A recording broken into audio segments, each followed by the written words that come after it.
Let's start today's program. लोका समस्ता सुखिनो भवन्तु. हैप्पीनेस फॉर ऑल, ये हमारा हमेशा से टारगेट है कि सभी के लिए सुख, शांति और समृद्धि की कामना. ठीक है. जो ये हमारा 16 डेज का कोर्स है, इसके अंदर हमने ये 16 डिफरेंट टॉपिक्स हैं जिनको हमने कवर करना है. और आज का जो हमारा टॉपिक है वो है नेचुरोपैथी. राइट. नेचुरोपैथी की अगर हम बात करें तो it is nothing, it is only being natural. जितना हम आर्टिफिशियल होते जाते हैं उतना, जैसे कहते हैं ना कि विपरीत धारा के, अगर हम विपरीत धारा में अगर हम तैरने की कोशिश करेंगे, बहने की कोशिश करेंगे तो बहुत डिफिकल्ट होगा, बहुत मुश्किल होगा और हम बहुत जल्दी थक भी जाएंगे. अगर हम धारा के साथ बहेंगे तो बहुत इजी हो जाता है और हमें थकावट भी नहीं होती है और बहुत स्पीड भी हमारी अच्छी हो जाती है. इसका मतलब ये नहीं है, ये जो हम, अगर हम किसी मोटिवेशन स्पीकर की बात करें, क्योंकि आजकल मोटिवेशन स्पीकर्स ने बहुत ज़्यादा मार्केट को बहुत ज़्यादा अपना क्या कहते हैं इन्फ्लुएंस कर रखा है. मोटिवेशन स्पीकर्स जो होते हैं वो अलग चीज़ के बारे में बात कर रहे होते हैं. वो बात कर रहे होते हैं हमारे माइंडसेट के लेकर, हमारी सक्सेस को लेकर, हमारी के धारा से विपरीत बहो, दुनिया से अलग चलो, हट के चलो, लीडरशिप और ये वो सब, वो ठीक है, वो अपनी जगह पे बिल्कुल ठीक कह रहे होते हैं. लेकिन जो मैं बात कर रहा हूँ वो मैं बात कर रहा हूँ अपनी हेल्थ के लिए. हेल्थ के लिए अगर हम विपरीत चलेंगे तो हम जीतेंगे नहीं कभी भी. अगर आग में, हमें पता है आग में हाथ डालने से हमारा हाथ जलेगा, सारी दुनिया का हाथ जलेगा, तो हमें उसी फ्लो में हमें अपने आप को बहाना है. अगर हम विपरीत बहने की कोशिश करेंगे कि मैं तो हाथ डाल के रहूंगा, मैं तो लीडर हूँ और मैं तो बहुत मोटिवेशन स्पीच सुन के आया हूँ और मैं तो हाथ डाल के रहूंगा और मुझे कुछ नहीं हो सकता, मैं तो लीडर हूँ, है ना, तो आप डाल के देख लीजिएगा क्या होता है. तो उन चीज़ों को इसके साथ मिक्स नहीं करना है, वो डिफरेंट चीज़ है, ये डिफरेंट चीज़ है. हम आज टोटल हेल्थ की बात करने वाले हैं. हेल्थ के लिए बेस्ट वे इज नेचर. जितना ज़्यादा हम नेचुरल हो जाते हैं, जितना ज़्यादा हम नेचर के अकॉर्डिंग, जो नेचर हमें प्रोवाइड करती है, अगर हमें किसी चीज़ के बारे में पर्टिकुलर पता ना चल रहा हो कि ये नेचुरल है या नहीं है, तो बहुत सारे एग्जाम्पल्स हमारे सराउंडिंग में बहुत सारे रहते ही हैं. यानी कि बहुत तरह के जानवर हम देख सकते हैं कि वो क्या कर रहे हैं उस पर्टिकुलर केस में. अगर उनके पेट में दर्द है तो वो क्या कर रहे हैं, किसी डॉक्टर के पास जाकर के इंजेक्शन ले रहे हैं, ग्लूकोज ले रहे हैं, या एक्सरे करवा रहे हैं, या एमआरआई करवा रहे हैं, क्या कर रहे हैं. वो कुछ नहीं करते हैं, वो खाली जाकर के घास फूस खाते हैं, उल्टी आती है, गंदगी बाहर निकल जाती है, पेट दर्द ठीक हो जाता है. और अगर आपने नोटिस किया हो तो जब गाय या भैंस अगर घास खा रही होती है तो उनके मुंह से झाग निकलता है, उसके अंदर वो सारी डिटॉक्सिफिकेशन उनकी हो जाती है. तो ये नेचर ने हमें बहुत सारी चीजें एग्जाम्पल हमें करके दिखा दिए हैं, है ना. अगर हमें समझ नहीं आ रहा हो कि क्या नेचुरल है क्या आर्टिफिशियल है, तो हमें नेचर से, हम अगर अपने सराउंडिंग में 2 4 10 आदमी एनिमल्स को अगर नोटिस करने की कोशिश करेंगे और उनसे अगर हम जवाब मांगने की कोशिश करेंगे तो नेचर हमारे खुद ही हमें इसका जवाब दे देगी. राइट. तो naturopathy is nothing, just being natural. Nature ने भरपूर मात्रा में पूरी धरती पर, पूरी पृथ्वी पर, चाहे वो पानी के अंदर हो, चाहे वो पानी के बाहर हो, चाहे वो पहाड़ हो, चाहे वो रेगिस्तान हो, चाहे वो कुछ भी हो, कहीं भी हो, भरपूर मात्रा में नेचुरल चीजों से हमें भर रखा है. नेचुरल इतनी चीजें दे रखी हैं, लाइक एक एक छोटा एलोवेरा का पौधा जो होता है, एलोवेरा रेगिस्तान का पौधा है, रेगिस्तान में उगता है, डेजर्ट का एक पौधा है. और डेजर्ट में कोई पानी नहीं होता, वहाँ पे कोई बहुत ज़्यादा एनवायरनमेंट, बहुत ज़्यादा, वहाँ भी उन्होंने अमृत, एलोवेरा के बारे में हमें मालूम है ऑलरेडी ना कि एलोवेरा कितना बेनिफिशियल होता है. वहाँ भी नेचर ने हमें अमृत दे रखा है. और जंगलों में अगर हम बात करें तो जंगलों में तो कई प्रकार की जड़ी बूटियां, कई प्रकार की हमें हर्ब्स और इन सब चीजों से भरपूर तरीके से नेचर ने हमें भरपूर दिया है, भरपूर भरपूर भरपूर दिया है. हालांकि नेचर को हम क्या दे रहे हैं रिटर्न में, वो एक डिफरेंट टॉपिक है, बिल्कुल अपोजिट है. लेकिन फिर भी नेचर पीछे नहीं है. ऐसा नहीं है कि उसने एलोवेरा उगाना बंद कर दिया या हल्दी उगानी बंद कर दी या बहुत सारी चीजें बंद कर दी, ऐसा नहीं है. नेचर जो है वो सिर्फ देना जानती है. ठीक है. बदला लेना नहीं जानती। ये जो हम बात करते हैं ना कि नेचर बदला ले रही है और ये हमारी ही गिल्ट है, हमारा ही गिल्ट फैक्टर है। हमें मालूम है कि हम गलत कर रहे हैं और नेचर जो वो नेचर में होना है, वो एक नियम है।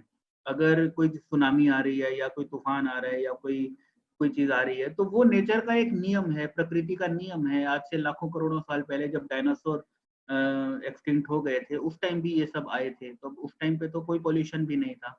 उस टाइम पे तो बहुत ये हम ये भी नहीं कह सकते कि एयर पोल्यूशन बहुत है, वाटर पोल्यूशन बहुत है, केमिकल्स बहुत है। ये तब भी था, तो ये आज भी है ना। तो हम नेचर के ऊपर ये नहीं ब्लेम कर सकते कि नेचर हमें बदला ले रही है। नेचर माँ है, माँ अपने बच्चों से कभी बदला नहीं ले सकती है ना। पूत का पूत सुने पर ना माता सुनी को माता वाली बात है। तो कुल मिलाकर के इतना सब कुछ कहने का जो मेरा मकसद है, मतलब है, वो ये है कि हमें जितना ज़्यादा हम नेचुरल हो जाते हैं, उतना हम बीमारियों से और प्रॉब्लम से बच सकते हैं, उनको ट्रीट कर सकते हैं, उनको हील कर सकते हैं। राइट, चलिए स्टार्ट करते हैं। What is naturopathy? Number 1, naturopathy is a system of healthcare which promotes the body's own self healing mechanism, यानी कि इम्यूनिटी। यानी कि हमें सबसे पहले अपनी बॉडी की इम्यूनिटी को स्ट्रॉन्ग करना है।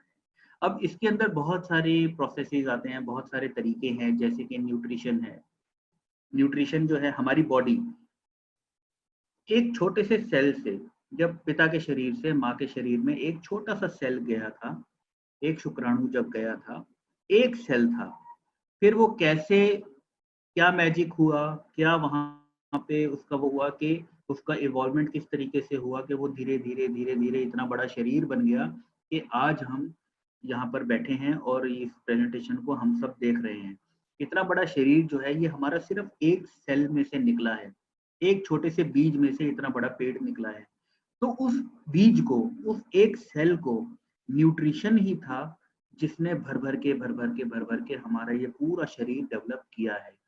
तो अगर इस शरीर में कोई बीमारी या कोई डेफिशिएंसी या कोई प्रॉब्लम या कोई एलिमेंट आ जाता है, तो उसको ठीक करने का एक ही तरीका है और वो है न्यूट्रिशन। जो बाकी सारे तरीके मैंने आपको बताए, चाहे वो एक्यूप्रेशर रहा हो, चाहे वो योगा रहा हो, चाहे वो हमारा क्या कहते हैं उसको डिटॉक्स रहा हो, चाहे वेट पैक रहा हो, चाहे सनबाथ रहा हो, ये सारे जो मेथड्स मैंने आपको बताए, ये सपोर्ट है न्यूट्रिशन को हेल्प करने के लिए, ताकि न्यूट्रिशन प्रॉपर तरीके से हमारे बॉडी पार्ट्स को हील कर सके और डेवलप कर सके। अगर न्यूट्रिशन ऊपर से जा रहा है, हम ऊपर से best supplements, best of the world, दुनिया में आजकल सप्लीमेंट्स की ना भरमार हो रखी है। बहुत सारी कंपनियां ऐसी मार्केट में आ गई हैं जो मेंबर बनाओ ना, वो सब ठीक है, उनका बिजनेस है, वो उनका एक मेथड है सेल करने का। बट स्टिल इस कॉम्पिटिशन के थ्रू जितनी सारी कंपनियां, 5,000 कंपनियों से ज्यादा रोज पूरी दुनिया में खुल जाती हैं, नई बंद भी हो जाती है, वो एक अलग उनका बिजनेस का मैटर है, उसमें हम नहीं पढ़ते हैं, वो हमारा टॉपिक भी नहीं है। ठीक है, हमारा जो टॉपिक है कि इतना जबरदस्त कंपटीशन है कि अगर कोई भी अपने प्रोडक्ट्स में 19-20 करने की कोशिश करेगा, तो वो मार्केट से पहले ही दिन आउट हो जाएगा, पहले ही दिन। देयर आर जाइंट्स जो कंपटीशन में ऑलरेडी हैं। मैं किसी कंपनी का पर्टिकुलर नाम नहीं लूंगा, because I am not promoting any company particularly, I am promoting the nutrition only. मैं ये कहने का मतलब है कि आज सप्लीमेंट्स को लेकर के, आज न्यूट्रिशन को लेकर के पीपल आर अवेयर। पीपल, लोगों को मालूम है कि सप्लीमेंट से या न्यूट्रिशन से हमें क्या क्या बेनिफिट्स हैं। वो दुनिया भर के ब्लॉग्स हैं, दुनिया भर का मटेरियल गूगल के ऊपर अवेलेबल है। और बहुत सारे आजकल नए नए डॉक्टर्स, नई नई जो चीजें आ रही हैं उसको प्रमोट भी कर रहे हैं। ऐसा नहीं है कि डॉक्टर्स प्रमोट नहीं करें, डॉक्टर्स भी कोशिश कर रहे हैं कि उसको प्रमोट करें। ठीक है, तो न्यूट्रिशन का हमारे लाइफ में बहुत इंपॉर्टेंट रोल है। हमारे पास भरपूर न्यूट्रिशन की वो भी आ रही है, आजकल हमारे पास उसकी सप्लाई भी आ रही है। लेकिन समझने वाली बात यहाँ पे ये है, ये सारी बात बोलने का जो मेरा टारगेट था वो ये था कि जो न्यूट्रिशन हम ऊपर से मुंह से डाल रहे हैं और हमारी बॉडी में वो एब्जॉर्ब ही नहीं हो रहा है, हमारी बॉडी उसको एक्सेप्ट ही नहीं कर रही है, तब हमने क्या करना है ना। हम बहुत अच्छा न्यूट्रिशन खा रहे हैं, 10 साल हो गए हमें अच्छा अच्छा न्यूट्रिशन खाते खाते खाते खाते, लेकिन ना तो बीमारियां ठीक हो रही हैं, ना हेल्थ अच्छी हो रही है, ना लोग तो ये बोल के टाल देते हैं कि जी हेरिडिटरी है और बीमारी, ये जो बीमारी है ये हेरिडिटरी है और इसको तो कोई दवाई असर नहीं होती है, ये तो एलर्जी है, ये है वो है, मतलब कुछ भी बात बोल के टाल देते हैं। लेकिन जो yoga, acupressure, sunbath, wet pack, detox, fasting, ये सब चीजें मैंने आपको बताई, ये सब चीजें एक मेथड हैं ताकि न्यूट्रिशन प्रॉपर तरीके से हमारी बॉडी में अपना काम कर सके। इसीलिए बाकी सारी चीजों को मैंने पहले बताया, न्यूट्रिशन को इतना लेट, इतना लास्ट में बताया। अभी आने वाले टाइम में हमारा एक टॉपिक आने वाला है आयुर्वेदा, हमारा एक टॉपिक आने वाला है हाइड्रेशन और अपना क्या नाम है उसका, स्ट्रक्चर्ड वाटर का। ये मैं सबसे लास्ट में इसलिए लेता हूँ बिकॉज उसका रीजन है कि आपको पहले सारे बेसिक चीजें पता चल जाएंगी, सो दैट आप उन सबके साथ अपने जो करंट टॉपिक है उसको रिलेट कर सको। नाउ अगर हम एनर्जी चैनल्स की बात करें, मेरिडियंस की बात करें, अगर हम सनबाथ की बात करें, अगर हम डिटॉक्सिंग की बात करें, अगर हमारी बॉडी अंदर से पूरी तरह नीट एंड क्लीन है, अगर हमारी पूरी बॉडी में टॉक्सिन्स नहीं है, अगर हमारी बॉडी सन चार्ज प्रॉपर तरीके से हो रही है, अगर हमारा ब्लड सर्कुलेशन प्रॉपर तरीके से हो रहा है, अगर हमारे जो प्रेशर पॉइंट्स है वहां पे कहीं पे एनर्जी ब्लॉक नहीं है, तो न्यूट्रिशन को प्रॉपर चांस मिलता है बॉडी के अलग अलग पार्ट्स में पहुंच के अपना फंक्शनिंग करने का। ठीक है, तो nutrition only is not the solution, nutrition is the solution with the help कि हमारी बॉडी उसको एक्सेप्ट करे। Right, am I able to clear it?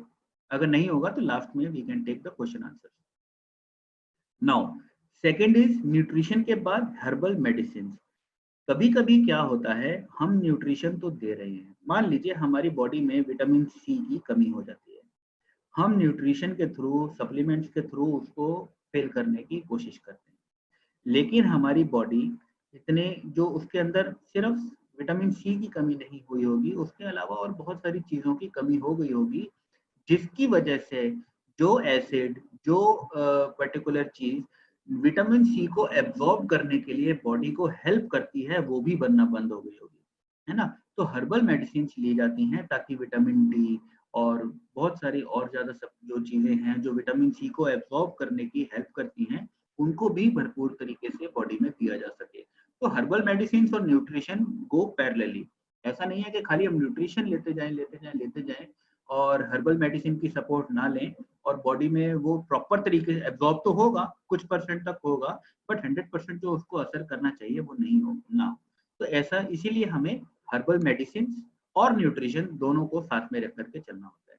Right, उसके बाद एक्यूपेंचर है या हमारा होम्योपैथी है। होम्योपैथी भी is kind of naturopathy he also, because homeopathy के अंदर हमें हर्बल ये जो प्लांट एक्सट्रैक्ट्स होते हैं, एनिमल एक्सट्रैक्ट्स होते हैं, इन चीजों को यूज किया जाता है ताकि वो है अल्टीमेटली घुमा फिरा करके अगर हम बात करें तो वो नेचुरोपैथी से ही मिलता जुलता है। Hydrotherapy is there, physical manipulations like हमारा जो हम उसको फिजियोथेरेपी भी कहते हैं या हमारा चिरोप्रैक्टिक भी कहते हैं, आजकल बहुत फेमस हो रहा है, चिरोप्रैक्टिक जो है बहुत फेमस हो रहा है।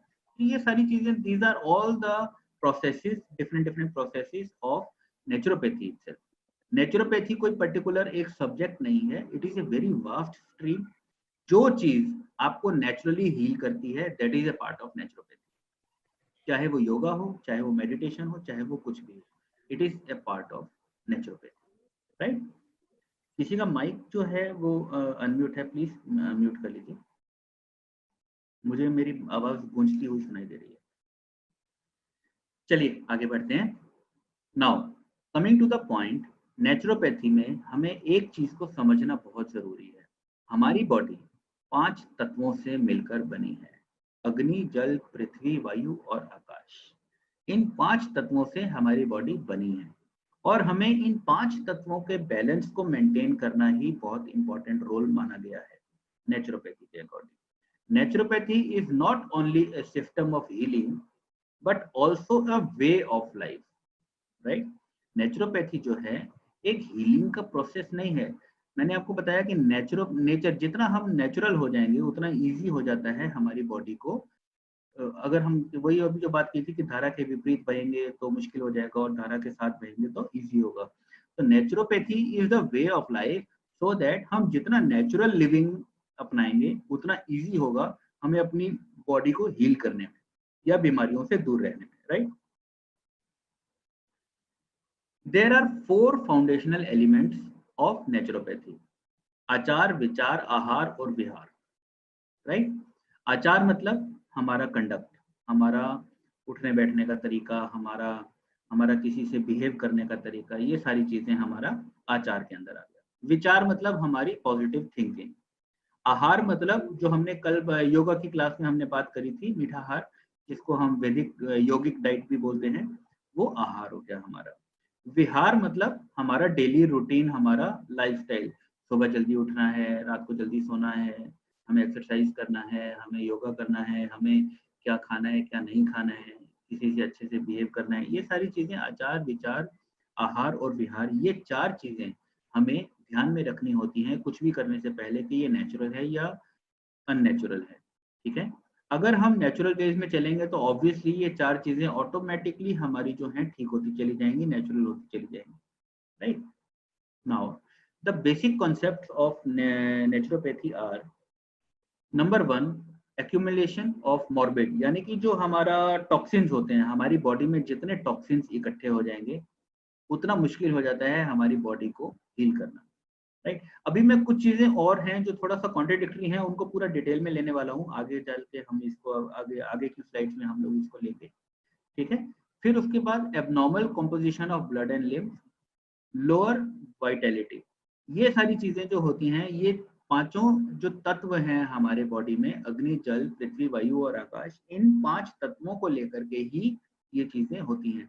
अगर किसी पर्टिकुलर बॉडी पार्ट में टॉक्सिन्स जमा हो रहे हैं, बार बार टॉक्सिन्स इकट्ठे हो रहे हैं, दैट मीन्स कि वहां पे फायर एलिमेंट की कमी है, क्योंकि फायर एलिमेंट जो होता है वो गर्म होता है, ये हमें मालूम ही है। गर्मी से टॉक्सिन्स पिघल के बहने के चांसेस ज्यादा होते हैं। अगर वहां पे ठंड हो जाएगी, ज्यादा ठंडक हो जाएगी, तो वो टॉक्सिन्स जमेंगे, ये नेचुरल है। अगर हमें किसी चीज को पिघलाना है तो हमें गर्म करना पड़ेगा। दुनिया में ऐसी कोई चीज नहीं है जिसको पिघलाने के लिए ठंडा करना हो, है ना। और किसी चीज को जमाना है, किसी चीज को अगर हमें स्टोर करना है, जमा देना है, तो हमें ठंडा ही करना पड़ेगा। ऐसा नहीं है कि हम आग में डाल दें और वो चीज जम जाएगी, है ना। तो जो चीज अगर कहीं पर जम रही है तो वहां पे फायर एलिमेंट की कमी हो रही है, तभी वहां पे वो जम रहा है। सेकेंडली, अगर हम उसको वॉश आउट करने की बात करें, वहां पे वाटर एलिमेंट की भी कमी हो रही होगी, क्योंकि वहां पे वो वॉश नहीं हो रहा है, वहां पे वो जम रहा है, वहां से वो वॉश आउट होना चाहिए था, वहां पे वो उसकी क्लीनिंग होनी चाहिए थी। लेकिन अगर वो क्लींजिंग नहीं हो रही है तो उसका रीजन है कि वहां पे पानी भी कम होगा, पानी का एलिमेंट भी कम होगा, फायर का एलिमेंट भी कम होगा, अर्थ का एलिमेंट वहां पे ज्यादा होगा, क्योंकि अर्थ होता ही सॉलिड है ना। वहां पे सॉलिड हो रहा है, वहां पे वो टॉक्सिन्स जमा हो रहा है, इकट्ठा हो रहा है।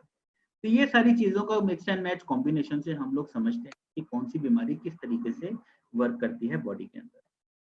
Now, nature cure does not believe in the specific cause of the disease. Naturopathy के अंदर हम लोग पर्टिकुलरली डिजीज का कॉज नहीं मानते हैं, हम सारी डिजीज का एक ही कॉज मानते हैं। जितनी भी डिजीज हैं उनका एक ही कॉज होता है बॉडी में। इन ये जो 3 मैंने आपको ये एलिमेंट्स बताए, यही 3 एलिमेंट्स जो हैं यही कॉज हैं किसी भी बीमारी का। नंबर 1, टॉक्सिन्स का इकट्ठा होना। नंबर 2, जो हमारे ब्लड के अंदर जो ब्लड की जो कंपोजिशन है, लाइक व्हाइट ब्लड सेल्स हैं, रेड ब्लड सेल्स हैं, प्लाज्मा है, इन सब के अंदर डिसबैलेंस हो जाना या हमारी वाइटलिटी कमजोर हो जाना, यानी कि हमारी स्ट्रेंथ पावर जो है वो कम हो जाना। अगर ये तीनों चीजें डिसबैलेंस होंगी तो वो हर बीमारी का बेस बन जाती है, right. Now there are 12 basic principles of naturopathy. Number 1, all diseases, their causes and their treatments are one। मैंने अभी आपको बताया सारी बीमारियां एक ही बीमारी है, अलग अलग बीमारियां नहीं है।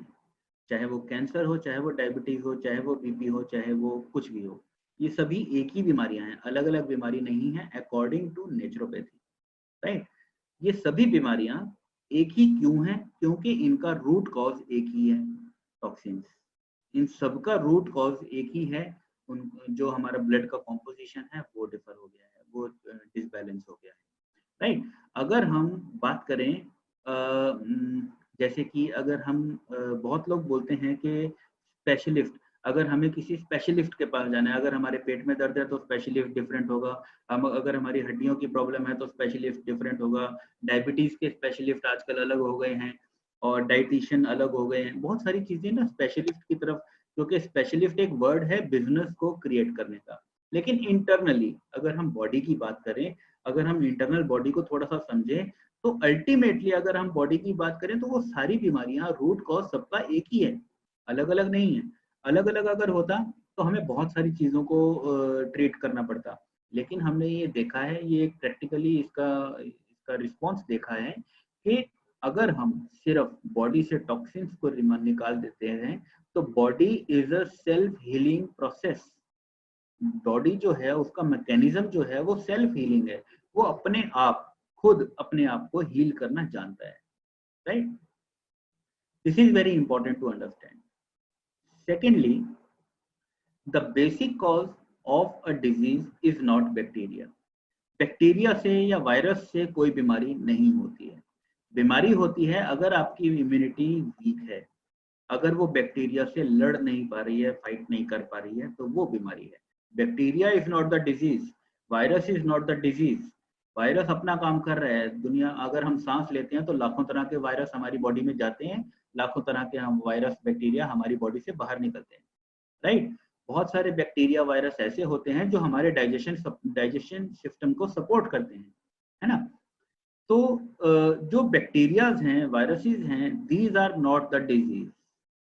डिजीज क्या है कि हमारी इम्यूनिटी इतनी स्ट्रांग नहीं है, हमारे व्हाइट ब्लड सेल्स जो हैं वो इतने स्ट्रांग नहीं है, हमारा जो ब्लड प्लाज्मा है वो इतना स्ट्रांग नहीं है कि वो उन बैक्टीरिया से लड़ सके, उनको फाइट कर सके और उनको बॉडी से निकाल सके, राइट। तो डिजीज जो है वो अल्टीमेटली फिर वहीं पर आ गई घूम फिर के कि डिजीज एक ही है, आपकी इम्यूनिटी। आपके ब्लड के टॉक्सिन्स जो हैं वो बहुत ज्यादा हैं, जिसकी वजह से व्हाइट ब्लड सेल्स जो हैं वो प्रॉपर तरीके से अपना काम नहीं कर पा रहे, ठीक है। थर्ड प्रिंसिपल जो है वो ये है, acute diseases are our friends not enemies, like खांसी, जुकाम, पेट दर्द, सिर दर्द, बुखार और लूज मोशंस, कॉन्स्टिपेशंस, ये सारी चीजें जो है ना, ये हमारे लिए बॉडी के लिए कोई डिजीज नहीं है। These are the natural way of cleaning the body. अगर हमारे को खांसी जुकाम हो जाता है तो that means what, that means कि हमारे साइनस में, हमारे जो लिम्फ नोड्स होते हैं उनके अंदर कुछ गंदगी इकट्ठी हो गई है, जिसको निकालने के लिए नेचर कोशिश कर रही है कि जुकाम के थ्रू या खांसी के थ्रू या बलगम, किसी तरीके से बलगम के थ्रू वो गंदगी जो है वो निकल जाए, जो वायरस इकट्ठे हो गए हैं वहां पे या जो बैक्टीरिया वहां पे इकट्ठा हो गया है वो वहां से निकल जाए। वो नेचर जो है वो खुद अपना एक हीलिंग प्रोसेस कर रही होती है, उसके थ्रू वो गंदगी को बाहर निकाल रही होती है। लेकिन हम लोग क्या करते हैं, हम लोग डॉक्टर के पास जाते हैं, डॉक्टर साहब क्या देते हैं, विन कोल्ड, डी कोल्ड या इस तरह की कोई एक मेडिसिन और एक एंटीबायोटिक लिख देते हैं। एंटीबायोटिक का मतलब है जो वायरस है उसको अंदर ही अंदर खत्म कर दिया जाए, और जो ये कोल्ड और ये कोल्ड दे दिया जाता है वो हमारी जो बलगम है, जो हमारा जो बह रहा है जो, उसको हार्ड कर दिया जाए ताकि वो ना बहे, है ना। हुआ क्या, जो नेचुरल प्रोसेस था वो तो बिल्कुल ही ब्लॉक हो गया। जो वायरस बॉडी को खुद लड़ने चाहिए थे उनसे इम्यूनिटी स्ट्रांग करने के लिए, होता क्या है, देखो एक छोटा सा प्रोसेस है, जितनी ज्यादा फाइट्स हम करते हैं हम उतना ज्यादा स्ट्रांग होते जाते हैं। ऐसा तो नहीं है ना कि कोई अगर बॉक्सिंग सीखता है तो वो डायरेक्ट ओलंपिक्स में खेलना शुरू कर देगा। उसको बहुत सारी छोटी छोटी फाइट्स जीतनी पड़ती हैं पहले, ताकि उसकी बॉडी इतनी स्ट्रांग हो जाए, इतनी मजबूत हो जाए कि ओलंपिक्स के जो चैंपियंस हैं उनके साथ वो फाइट कर सके। सिमिलरली हमारी बॉडी के जो फाइटर्स हैं, जो हमारी बॉडी के बॉक्सर्स हैं, उनको भी छोटी छोटी फाइट्स लड़ने देनी चाहिए, उनको अपना काम करने देना चाहिए ताकि वो इतने स्ट्रांग हो सके इंटरनली। जितनी ज्यादा फाइट करेंगे उतनी परफेक्शन आती है, उतना ज्यादा वो स्ट्रांग, जितनी ज्यादा वो फाइट करेंगे उतनी ज्यादा वो स्ट्रांग होते जाएंगे, उतनी ज्यादा वो एक्सपीरियंस होते जाएंगे, उतना उनको काम करने में इजी होता जाएगा, उनका उनका जो उनकी इंटरनल पावर्स हैं वो ठीक होती जाएंगी। तो जो बैक्टीरिया इकट्ठा हुआ था हमारी बॉडी के इंटरनल जो सेल्स हैं, व्हाइट ब्लड सेल्स वगैरह जो हैं, वो उनसे लड़ने की कोशिश कर रहे थे, हमने मेडिसिन डाल के, हमने आर्टिफिशियल मेडिसिन डाल के, हमने आर्टिफिशियल केमिकल्स डाल के उसको तो सप्रेस कर दिया। वायरस को मारने के लिए हमने एक्सटर्नल सपोर्ट दे दी, तो उन्होंने फाइट करी नहीं, उनको एक्सपीरियंस हुआ नहीं, राइट। तो नेक्स्ट टाइम क्या होगा, जब कोई इस तरह का वायरस या बैक्टीरिया हमारी बॉडी में आएगा, तो वो जो व्हाइट ब्लड सेल्स की जो एक फौज है, वो अपने आप में यही सोच रही होगी कि अभी दवाई आएगी, मेडिसिन आएगी, वो ठीक कर देगी, हमें करने की क्या जरूरत है ना। धीरे धीरे यही चीज हमारी एक रूटीन बनती चली जाती है, और सालों साल इस प्रैक्टिस को दोहराते रहने से इम्यूनिटी थर्ड पार्टी पे, थर्ड हमारी जो सपोर्ट है उसके ऊपर डिपेंड होती चली जाती है। इसीलिए बोलते हैं कि ये मेडिसिन ज्यादा देर तक लेते रहो तो उसका असर होना बंद हो जाता है, क्योंकि वो इतनी ज्यादा सपोर्ट हो चुकी है कि अब उसको और ज्यादा हैवी मेडिसिन चाहिए, और ज्यादा स्ट्रॉन्ग मेडिसिन चाहिए, राइट। तो हमें कुछ कुछ बीमारियां, उनको बीमारी नहीं समझना चाहिए, उनको होने देना चाहिए। अगर एक लिमिट से ज्यादा हो रही है, अगर एक लिमिट से ज्यादा लंबे समय तक हो रही है, तो प्रॉब्लम है, तो समझना चाहिए कि वो क्यों हो रही है। अगर जुकाम है तो वो 4-5 दिन होता है, होने दो 4-5 दिन, बहने दो उसको। अगर कॉन्स्टिपेशन है तो उसका नेचुरल तरीके से उसको क्लीन आउट होने का प्रोसेस बॉडी को ढूंढने दो, वो अपने आप क्लीन करेगी, उसका एक प्रोसेस बना हुआ है, उसको जागने दो, वो सोया हुआ है, उसको जागने दो। अगर लूज मोशन हो रहा है तो समझो कि कितनी गंदगी अंदर इकट्ठी हो रखी थी कि बॉडी उसको बार बार निकालने की कोशिश कर रही है, उसको कोशिश करने दो, उसको और सपोर्ट करो इस तरीके से, खूब सारा पानी पियो, नमक नमक चीनी डाल के उसका वो पियो, ताकि उसको इंटरनली पावर मिले। अलग से हम मेडिसिन लेने से हम उसको और ज्यादा वीक बना लेते हैं, right. So the acute diseases, ये जो छोटी छोटी बीमारियां होती हैं, these are our friends, right. Number 4th principle is nature is the greatest healer. ये हम ऑलरेडी डिस्कस कर चुके हैं। नेचर के अंदर हर चीज ऑटोमेटिक चल रही होती है। अगर हम बात करें बारिश कैसे होती है, समंदर का पानी भाप बनता है, बादल बनते हैं, वो पहाड़ों से टकराते हैं और बारिश होती है, नदियां बहती हैं। ये एक ऑटोमेटिक प्रोसेस है, इसके अंदर ह्यूमन का तो कोई इंटरफेरेंस नहीं है। लेकिन अगर ह्यूमन इंटरफेयर करने की कोशिश करेगा, डैम जहाँ अब लोगों की, अब कहीं कहीं जगह जगह पे डैम बन रहे हैं, है ना। डैम बनने से उनको तो ये लगता है कि हम बहुत अच्छा काम कर रहे हैं कि अलग अलग जगह पे हम पानी पहुंचा पाएंगे और ये सब कर पाएंगे, लेकिन नेचर का जो एक नेचुरल प्रोसेस है उसके अंदर वो बाधा बन गया। अब होगा क्या, जो डैम के अंदर जो पानी खड़ा हो जाता है, सालों साल डैम के अंदर जब पानी वो खड़ा रहता है, तो उस पानी की जो केमिकल कॉम्पोजिशन है वो डिफरेंट हो जाती है, वो चेंज हो जाती है, वो हार्ड वाटर में कन्वर्ट होना शुरू हो जाता है। ये हम हाइड्रेशन की क्लास, जब स्ट्रक्चर्ड वाटर की क्लास करेंगे, उसके अंदर हम इस चीज को ज्यादा डिटेल में समझने की कोशिश करेंगे। नाउ अभी के लिए सिर्फ इतना ही कि nature is the greatest healer, ये हम ऑलरेडी समझ चुके हैं, right. In naturopathy patient is treated, not the disease, right. हमें बीमारी का इलाज नहीं करना है, बीमार का इलाज करना है, राइट। नेचुरोपैथी के अंदर ना बीमार की मेंटेलिटी, जो आदमी बीमार है उसकी मेंटेलिटी, उसकी सोच, उसका लाइफस्टाइल, हमें वो ठीक करना है। बीमारी ऑटोमेटिक ठीक हो जाएगी, क्योंकि हमारी body is a self healing process, ये हम ऑलरेडी समझ चुके हैं, राइट। तो ये this is a very important point, कि अगर हमें किसी बीमारी को ठीक करना है तो बीमारी पे फोकस ना किया जाए, उसकी मेंटेलिटी, उसके लाइफस्टाइल और उसकी वो बहुत सारी चीजों पे फोकस किया जाए जो नेचुरल नहीं है, उनको ठीक करने की कोशिश किया जाए। अगर वो सारी चीजें नेचुरल हो जाएंगी तो ऑटोमेटिकली बॉडी में इतनी जो बॉडी की जो इंटरनल पावर्स हैं वो जागेंगी, और वो उसको बीमारी को ऑटोमेटिक ठीक कर देंगी। हमने डिटॉक्स वाली क्लास में, या हमने शुरू शुरू में हमने एक ये चीज हमने डिस्कस करी थी कि हमारी बॉडी के सारे सेल्स जो हैं वो ऑटोमेटिक थोड़े टाइम में मर जाते हैं, नए सेल्स आ जाते हैं, है ना। तो ये इंटरनल प्रोसेस है जो चल रहा है, जो रेगुलर चल रहा है। ऐसा नहीं है कि 5 महीने में एक बार ऐसा होगा कि सारी बॉडी के सेल्स खत्म हो जाएंगे और नए सेल्स आ जाएंगे। ये हर सेकंड, हर एक एक सेकंड के अंदर लाखों लाखों सेल जो हैं हमारी बॉडी के मर जाते हैं, नए सेल डेवलप हो जाते हैं। ये कॉन्टिन्यूस प्रोसेस है जो चलता जा रहा है, चलता जा रहा है, चलता जा रहा है। तो अगर हम नेचुरल हो जाएंगे तो जो हमारी बीमारी में, हमारी बॉडी में जो पुराने डेड सेल, जो हमारे पुराने सेल्स हैं जो आर्टिफिशियल चीजों को कैरी कर रहे हैं, वो धीरे धीरे अपने आप मरने शुरू हो, वो तो होंगे, मरेंगे ही कभी ना कभी। उनकी जगह जो नए सेल आएंगे वो फ्रेश आएंगे, है ना, वो नेचुरल आएंगे। तो ऑटोमेटिकली जो बीमारी है वो हमारी बॉडी से रिमूव आउट हो जाएगी। Number 6, in naturopathy diagnosis is very easy. हमें बहुत ज्यादा ये टेस्ट करना है, वो टेस्ट करना है, हमें टेस्ट करवाने की बहुत ज्यादा जरूरत नहीं होती है। हमें पता है, हमें नेचुरोपैथी के अंदर ये चीज पता होती है कि सारी बीमारियां अल्टीमेटली एक ही हैं। सारी बीमारियों का इलाज अल्टीमेटली एक ही है कि हमारे बॉडी को हमें नेचुरल कर देना है, टॉक्सिन्स को रिमूव कर देना है, ये सब चीजों को हमें बैलेंस कर देना है। अग्नि जल पृथ्वी वायु आकाश, इन 5 तत्वों का बैलेंस जो है वो मेंटेन कर देना है, बॉडी अपने आप ठीक हो जाएगी। राइट, तो बहुत ज्यादा डायग्नोसिस की जरूरत नहीं होती है। Chronic ailments can be treated successfully. This treatment can be slightly take long time because it is a natural process. It is not taking any artificial support. It will take its own time. ऐसा नहीं है कि वो जल्दी नहीं होगा, तो long time लगेगा तो लॉन्ग ही लगेगा, कंपलसरी नहीं है। Depending on the body to body, depending on the person to person, depending on different factors, it may vary on patient to patient. कोई जल्दी ठीक हो सकता है, कोई देर से ठीक हो सकता है, कोई नहीं भी हो सकता है, बिकॉज हो सकता है कि वो आपके सामने तो शो कर रहा हो कि हाँ जी ठीक है मेरे को करना है, लेकिन अंदर से वो उस चीज को एक्सेप्ट ही ना कर रहा हो। आचार विचार की जहां हम बात कर रहे थे, वहां पे वो अंदर से वो उस चीज को एक्सेप्ट ही ना कर रहा हो, है ना। तो अगर एक्सेप्ट ही नहीं कर रहा होगा, उसकी बॉडी के अंदर वो वाइब्रेशन ही नहीं आ रही होंगी, वो एनर्जी चैनल्स ही वर्क नहीं कर रहे होंगे, तो अल्टीमेटली रिजल्ट वही निकलेगा कि वो ठीक नहीं होगा या बहुत लो रिजल्ट आएगा उसके ऊपर। राइट, तो सबसे पहले हमें उसका मेंटल स्टेटस जो है वो भी ठीक करने की जरूरत रहती है। Some diseases like suppressed disease emerge again during naturopathy.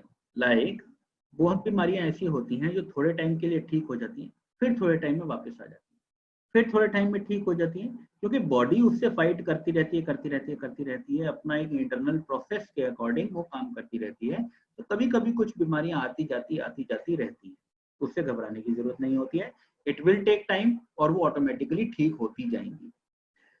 Patient जो है, कई बारी जिसको बीमारी है, जिसको प्रॉब्लम है, वो कई बारी थोड़ा सा वो हो सकता है, डामाडोल हो सकता है, उसको ये लग सकता है कि यार बीमारी तो वापस आ गई, लेकिन हमें पहले से उसका माइंडसेट उतना उसको उस लेवल पे सेट करना होता है कि बीमारी आएगी जाएगी, धीरे धीरे इट विल गो। अगर वो एकदम से नहीं जाएगी, आती जाती रहती है, और उसके बाद क्योंकि body is a mechanism, body is इस उसके अंदर बहुत छोटे बहुत तरह के मैकेनिज्म्स ऑलरेडी वर्क कर रहे होते हैं। कभी कोई मैकेनिज्म, कभी हो सकता है कि बॉडी का जो फोकस है, जो इंटरनल इम्यूनिटी का फोकस है, वो सिर्फ डिटॉक्सिंग पे हो, आपकी बीमारी को फोकस ना कर रहा हो, है ना। तो उस टाइम पे आपकी बॉडी, आपकी जो बीमारी है, लेट से हम बात करते हैं डायबिटीज को पकड़ के चलते हैं। अगर किसी को डायबिटीज है, बॉडी का जो इंटरनल मैकेनिज्म है वो कह रहा है कि डायबिटीज को बाद में करेंगे, पहले टॉक्सिन्स रिमूव करने जरूरी है। उस टाइम पे पेशेंट को डायबिटीज के सिम्टम्स आ रहे होंगे, लेकिन जब टॉक्सिन्स थोड़े से रिमूव हो जाएंगे, तब बॉडी का इंटरनल मैकेनिज्म बोलेगा कि चलो थोड़ा सा इसको ठीक करते हैं। तब हो सकता है कि थोड़े टाइम के लिए डायबिटीज लो हो जाए। फिर उसके बाद जब लगेगा कि टॉक्सिन्स जो हैं वो और ज्यादा इकट्ठे हो गए हैं, तो बॉडी का मैकेनिज्म जो है वो टॉक्सिन्स को रिमूव करने में लगेगा।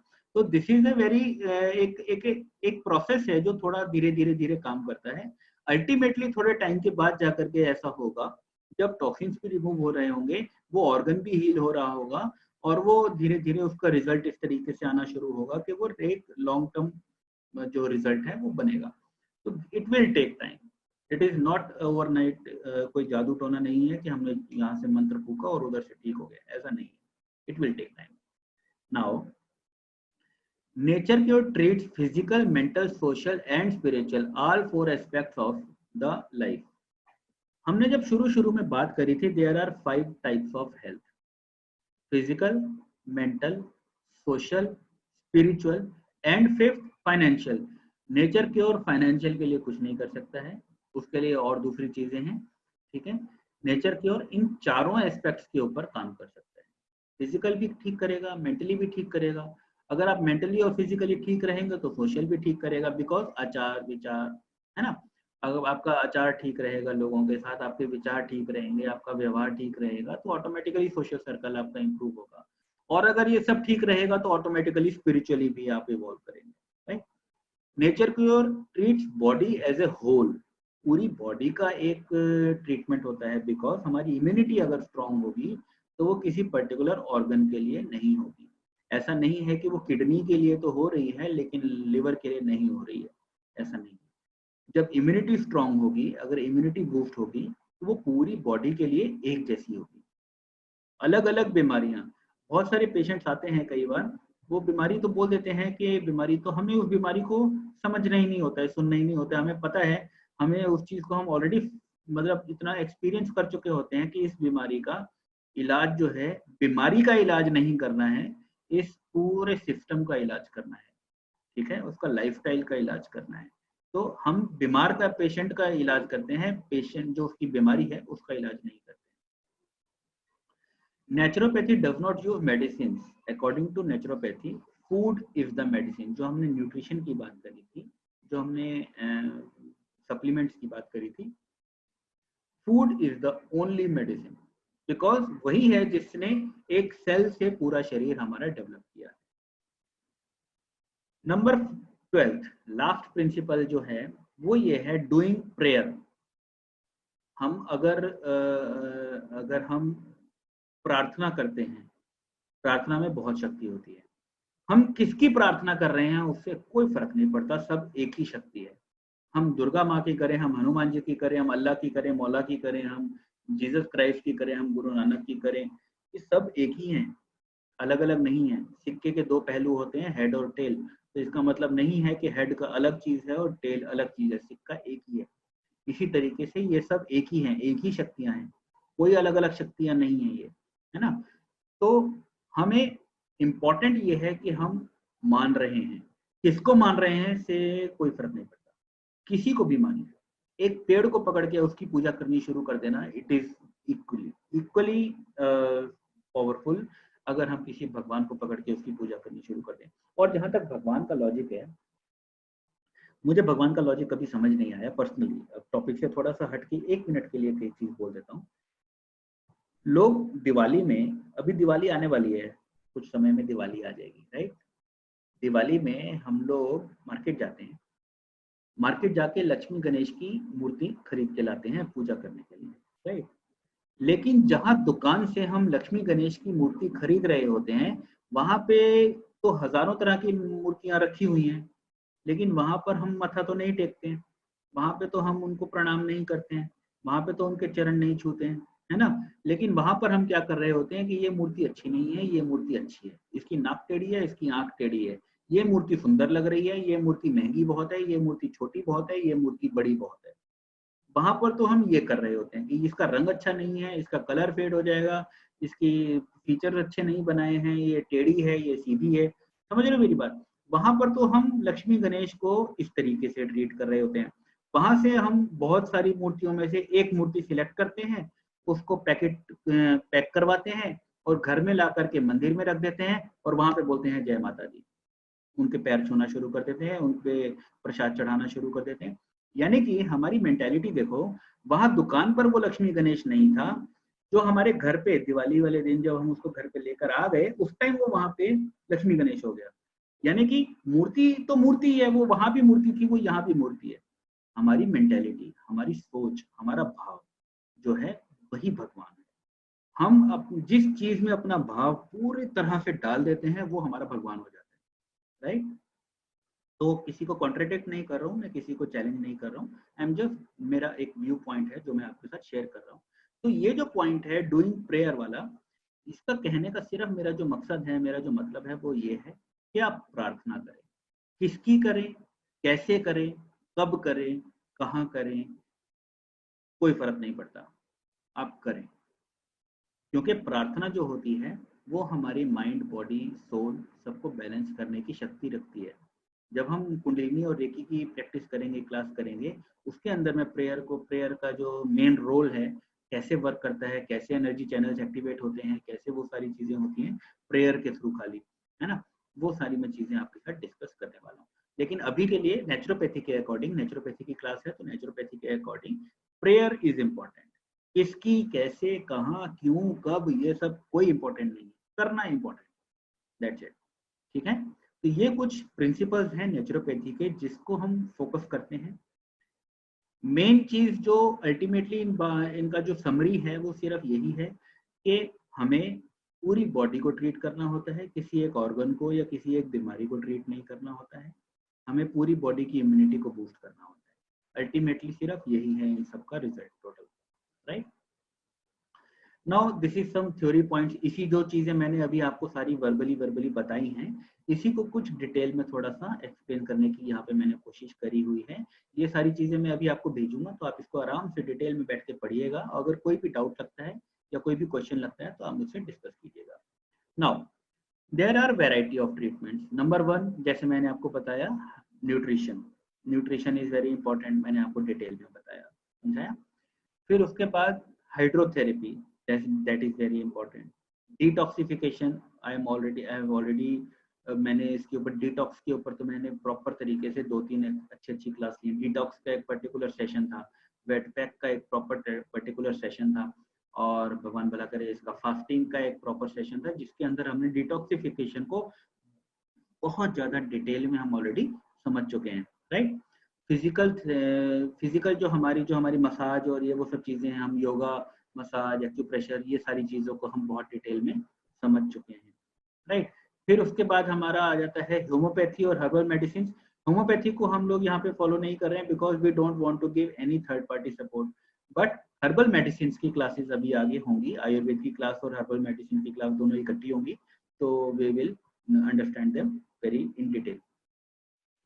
नाउ कुछ सर्जरीज इंपॉर्टेंट होती हैं, लाइक छोटे छोटे कुछ वो होते हैं, लाइक हमारे मस्से हो जाते हैं या बाल तोड़ हो जाता है या कई कुछ इस तरह की चीजें छोटी छोटी हो जाती हैं, जिसको हमें छोटी माइनर सी सर्जरीज के थ्रू बॉडी से रिमूव आउट करना पड़ता है। That is a part of naturopathy. वो नेचुरोपैथी में भी काउंट कर सकते हैं, एलोपैथी में भी। वो एक सिंपल सा प्रोसेस है, उसको किसी में भी काउंट कर लें, उससे कोई फर्क नहीं पड़ता, राइट। तो ये कुछ इसी चीज को थोड़ा सा डिटेल में एक्सप्लेन करने के लिए कुछ पॉइंट्स बना रखे हैं कि कौन सी पर्टिकुलर बीमारी के लिए क्या चीज फोकस ज्यादा करना है, किसको फोकस ज्यादा कम करना है, ये सब छोटे छोटे पॉइंट्स हैं। I will tell you all in detail. इन्हीं चीजों को और ज्यादा थोड़ा सा डिटेल में समझने के लिए now we understand detoxification according to naturopathy. अभी तक जो हमने डिटॉक्सिफिकेशन की सारी बातें करी थी वो भी हैं, बट उसके साथ डिटॉक्सिफिकेशन अकॉर्डिंग टू हमारा नेचुरोपैथी के अकॉर्डिंग डिटॉक्सिफिकेशन क्या कहती है, थ्योरी क्या कहती है, उसको थोड़ा सा समझ लेते हैं। In naturopathy it is believed that common cause of all diseases is the accumulation of waste of poisonous matter, यानी कि टॉक्सिन्स।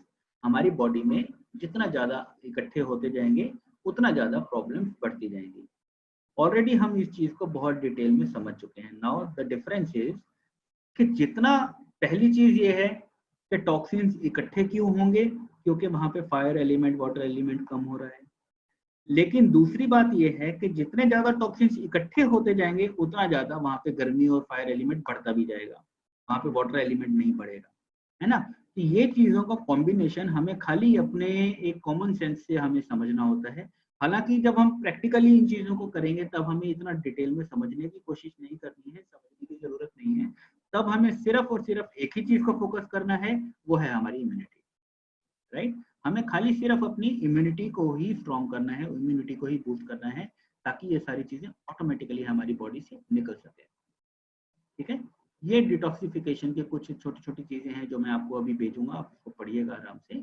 और थोड़ी थ्योरी है, जितना कुछ मैंने अभी वर्बली आपको बताया है उसको थोड़ा सा थ्योरी में एक्सप्लेन करने की कोशिश करें। नाउ अकॉर्डिंग टू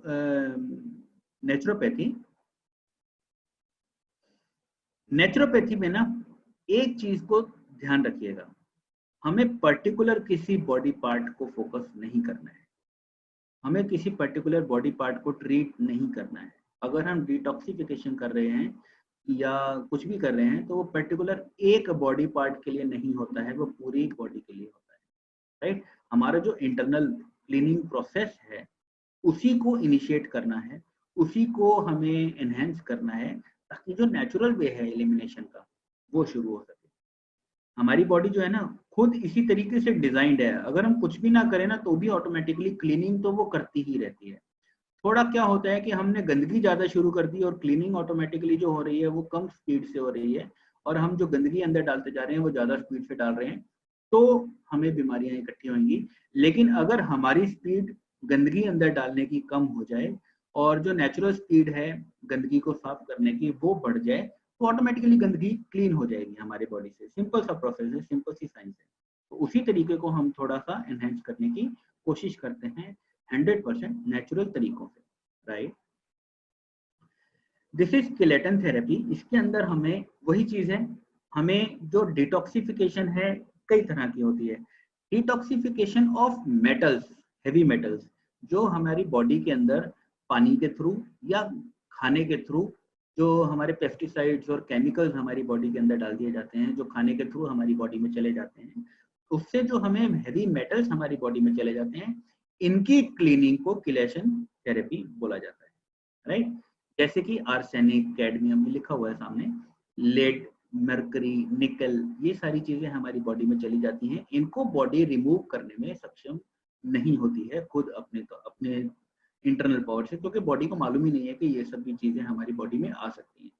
ये मेटल्स है ना। ये जाके जहां पर भी डिपॉजिट हो जाएंगे वहां पे कुछ ना कुछ कटिंग करेंगे, कुछ ना, अगर जैसे होता है ना तीखा होगा तो वो काट देगा, किसी न किसी नस को काटेगा, किसी न किसी मेम्ब्रेन को काटेगा, कुछ ना कुछ कहीं ना कहीं जाकर के नुकसान करेगा और कहीं ना कहीं जाके जम जाएगा परमानेंटली। उसको रिमूव करना is a very difficult kind of work. तो इसको भी नेचुरोपैथी के अंदर हम इम्यूनिटी को इतना बूस्ट करते हैं, इतना बूस्ट करते हैं कि ये भी हमारी बॉडी से निकल सके। ये सारे प्रोसेस क्या क्या हैं अभी हम आगे इसको डिटेल में समझने की कोशिश करेंगे, ठीक है। अभी हम इसको इसके डिटेल से ये सारे प्रोसेसेस शुरू हो गए हैं, जिसके अंदर हम समझेंगे कि कैसे कैसे हम इन चीजों को रिमूव कर सकते हैं। हाइड्रोथेरेपी, ये बहुत इंपॉर्टेंट है। नेचुरोपैथी का सबसे इंपॉर्टेंट जो है वो hydrotherapy, right. Water has been used as valuable therapeutic agent since time of immemorial.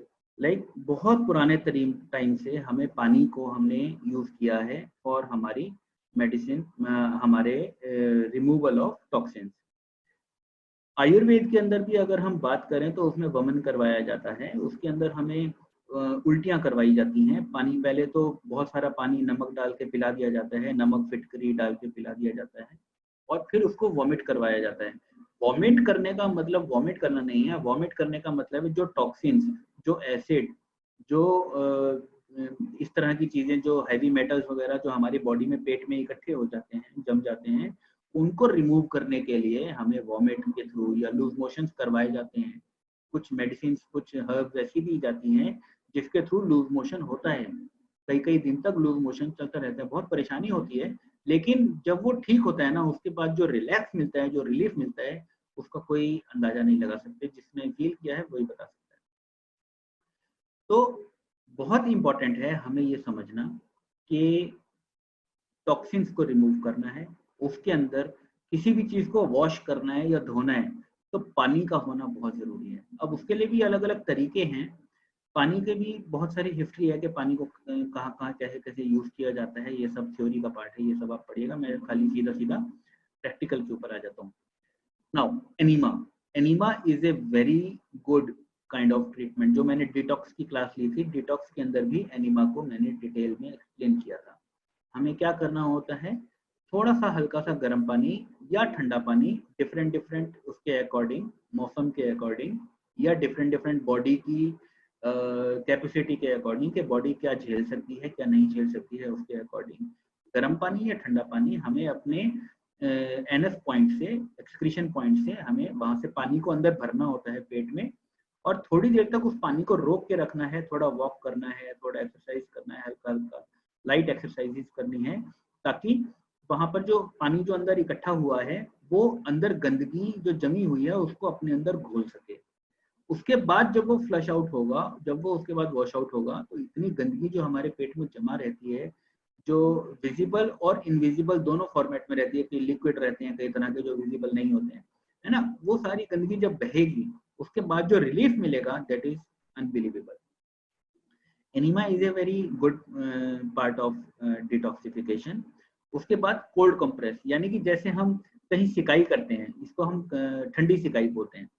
जैसे हमने वेट पैक के अंदर देखा था, वेट पैक में हमने क्या किया था, एब्डोमेन पे, नेक पे और फोरहेड पे हमने वेट पैक किया था, ठंडे पानी की पट्टियां की थी।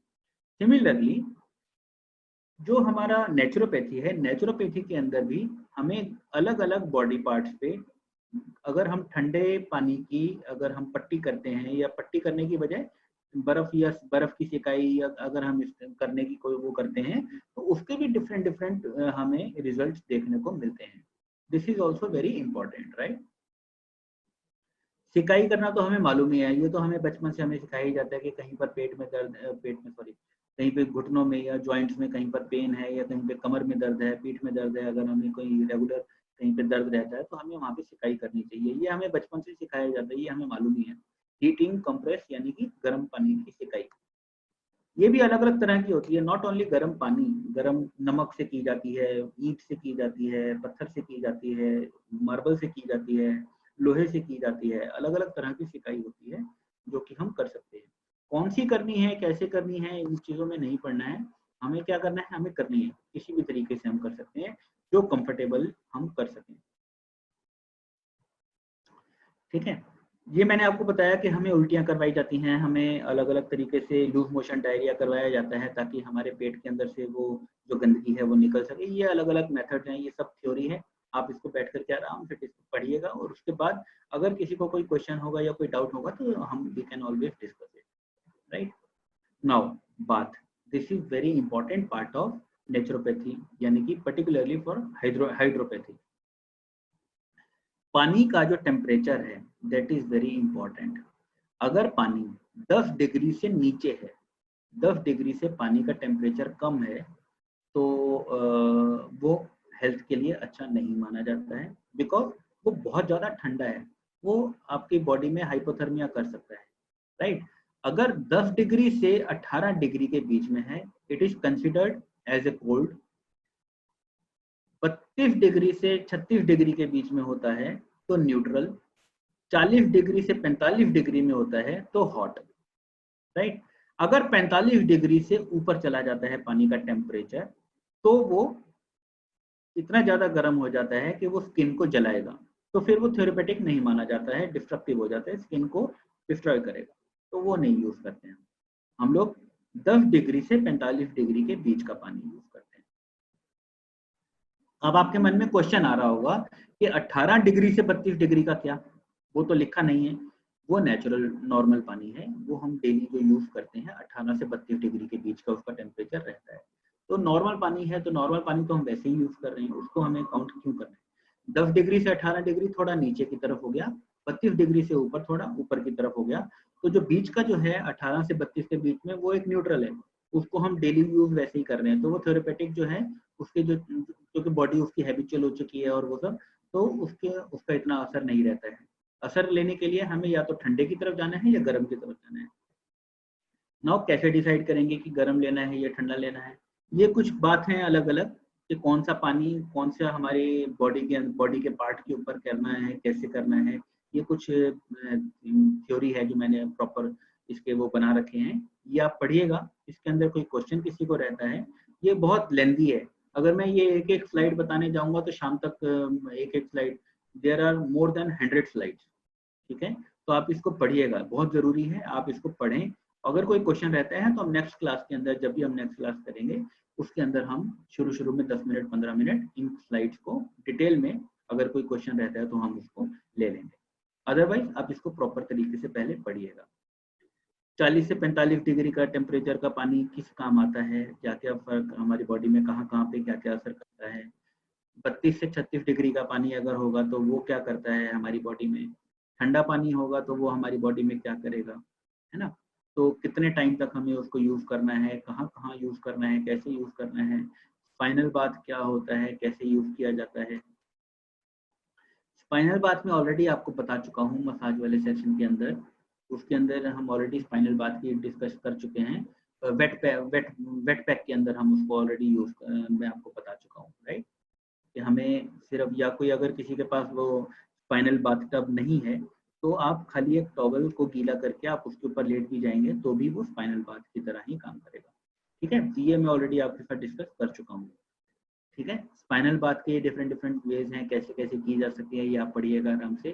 फुट बात, ये भी बहुत इंपॉर्टेंट होता है, ये भी आप डिटेल में मैंने यहाँ पे लिखा हुआ है, आप इसको प्रॉपर तरीके से पढ़िएगा, कोई क्वेश्चन रहेगा तो वी विल डिस्कस। फुट बात होती है डिफरेंट टाइप की, स्टीम बात होती है, कई तरह की स्टीम बात, तो हम उसको कैसे यूज कर सकते हैं, क्या उसके बेनिफिट्स होते हैं, ये सारे यहाँ पे लिखे हुए हैं। ठीक है, इमर्शन बात जो होती है, this is also very important, ये सब आप पढ़िएगा थोड़ा सा। इमर्शन बात कैसे लेनी है, कौन कौन ले सकता है, कैसे ले सकता है, क्या होता है इसके अंदर, सारी चीजें आप उसको प्रॉपर तरीके से डिटेल में पढ़ सकते हैं। ठीक है, इसके बाद इमर्शन एप्सम सॉल्ट, यानी कि जो सेंधा नमक होता है, सेंधा नमक जिसको हम पाकिस्तानी नमक भी बोलते हैं, सेंधा नमक, पिंक सॉल्ट भी बोलते हैं, कई नामों से बोला जा सकता है, उसके थ्रू भी हम अलग अलग तरह की हम बात लेते हैं। नमक जो होता है ना, नमक के अंदर बहुत ज्यादा वो होती हैं, हीलिंग पावर्स होती हैं। अगर किसी को मालूम हो, किसी ने नोटिस किया हो, अगर हमारे पैरों में स्वेलिंग हो जाती है तो हमें बोला जाता है कि गर्म पानी में नमक और फिटकरी डालकर, गर्म पानी के अंदर हम पैर डुबो करके अगर थोड़ी देर बैठते हैं तो सारी स्वेलिंग जो है हमारे पैरों में से निकल जाती है, जो दर्द है उसमें आराम आता है। ज्यादातर ये उनके लिए है जिनका खड़े रहने का काम है, सारा दिन खड़े रहते हैं, टांगों में दर्द होता है, खड़े रहने की वजह से उनको रिलीफ की जरूरत होती है, तो उसके लिए हम एप्सम सॉल्ट जो होता है उनको हम देते हैं, और गर्म पानी से हम जब उनकी सिकाई करते हैं नमक डाल करके तो उनको बहुत रिलीफ फील होता है। ये कुछ ट्रीटमेंट्स हैं जो मैंने प्रॉपर डिटेल में सारी लिखी हैं, आप इसको पढ़िएगा। ठीक है, now again coming to the same point again, कि फूड इज द मेडिसिन। हमें नेचुरोपैथी में किसी भी मेडिसिन का सपोर्ट नहीं लेना होता है, food is the only medicine. कौन सा फूड कैसे खाना है, दैट इज वेरी इंपॉर्टेंट। देखिए, हम शुरू से बात करते आ रहे हैं नेचुरल नेचुरल नेचुरल नेचुरल। अगर कोई खाना है, कोई फूड, कोई भी फूड आइटम है, कोई भी, है ना, अगर वो नेचुरल तभी मानी जाती है अगर वो कच्ची रॉ फॉर्मेट में खाई जाए। अगर पका दी तो वो कुछ कुछ हद तक आर्टिफिशियल हो गई। अगर हमने उसको पकड़ के आधा घंटा उबाल दिया, या उसके अंदर हमने तड़का लगा दिया, या अगर हमने उसको पका दिया, जला दिया, तो उसके नेचुरल जो उसके जो कंपोनेंट्स थे वो सारे डिस्ट्रॉय हो जाते हैं। तो जितना ज्यादा कच्चा होगा उतना ज्यादा अच्छा होगा, राइट। जितना वो पक जाएगा उतना वो थक जाएगा। ये एक कहावत है जो हम लोग आपस में फ्रेंड्स लोग हम यूज करते थे जब पढ़ाई करते थे इसको। तो मालूम है थोड़ा सा फनी है, लेकिन कोई बात नहीं, जो है वो है। जितना कच्चा होगा उतना अच्छा होगा, जितना पक जाएगा उतना थक जाएगा, राइट। उतना ज़्यादा उसके अंदर के जो विटामिन और मिनरल्स और वो सब चीज़ें जो हमारी बॉडी में जानी चाहिए वो जल जाती हैं और वेस्ट हो जाती हैं, वो बॉडी में नहीं जाती हैं। और जितना नेचुरल होंगी उतना ईजी होगा बॉडी को भी उसको उसको डाइजेस्ट करने के लिए, एब्जॉर्ब करने के लिए। ठीक है, तो थ्योरी जो है वो मैं ऑलरेडी आपके साथ सारा डिटेल में शेयर कर चुका हूँ। सेम चीज़ सारा कुछ यहीं पर एज ए पॉइंट्स में लिखी हुई है, सो दैट कि कोई पॉइंट मिस ना हो, आप इसको पढ़ लीजिएगा। यही सब चीज़ें जो मैं ऑलरेडी आपको सारी डिटेल में बता चुका हूँ, इसी को थोड़ा डिटेल में एक्सप्लेन करके मैंने यहाँ पे लिखने की कोशिश करी है। ये सारी थ्योरी है, आप इसको थोड़ा पढ़िएगा। इसके अंदर सब कुछ मैंने लिखा है, क्या क्या खाने से क्या क्या बेनिफिट हो सकते हैं, क्या क्या नहीं खाना है, क्या क्या खाना है, कैसे कैसे खाना है, सब कुछ इसके अंदर लिखा है। ठीक है, फ्रूट्स का, वेजिटेबल्स का, और बहुत सारी अदर आइटम्स लाइक मिल्क वगैरह, ये सब सारी चीज़ों का, सॉल्ट, नमक, चीनी कैसे यूज़ करना है, क्या यूज़ करना है, ये सारी चीज़ें डिटेल में है। ठीक है, ऑलरेडी मैं ये सारी चीज़ें कई कई बार बता चुका हूँ, इसलिए मैं इसके ऊपर बहुत ज़्यादा टाइम और नहीं लगाना। आप भी कहोगे कि एक ही चीज़ बार बार बोलता रहता है, क्या फायदा है ना। तो ये सारी चीज़ें मैं खाली एक आपकी मेमोरी के लिए, आपको एक रिमाइंडर के लिए, आपको एक पॉइंट्स के लिए, बुलेट पॉइंट्स बना करके मैं आपको दे रहा हूँ, ताकि ये हमेशा आपके पास रहे और कभी भी आप इसको पढ़ सको। फैटी एसिड्स क्या होते हैं, सैचुरेटेड क्या होता है, अनसैचुरेटेड क्या होता है, ये सारी चीज़ें थ्योरी है सिर्फ। ठीक है, इसको पढ़िएगा आराम से।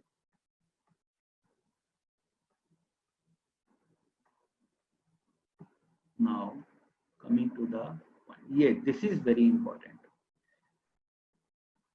Apitherapy is very important part of naturotherapy.